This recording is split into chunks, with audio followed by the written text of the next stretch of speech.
Hey folks, breaking down the Romanian Deadlift or the RDL today. First thing you're going to want to do, make sure you find an appropriate pair of dumbbells or kettlebells for this movement. You're going to want to make sure when you start that your feet are about hip width apart. This is not a squat, it is a hinge. We want to have forward to back hip displacement, not up and down like a squat. So you're going to pick your two dumbbells up.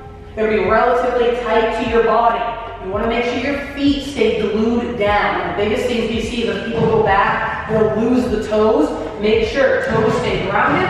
You're going to soften your knee. Again, good stack with my legs and hips. I'm going to slowly push my hips back. Once I can't push my hips back anymore, I'm going to slowly pull back up, nice and tall, without overextending. One of the biggest things we see in class, other than the toes coming up, is we'll see a lot of just folding over with the upper body. Really make sure the movement is occurring through the hips. You should feel a big load and stretch on your hamstrings and glutes.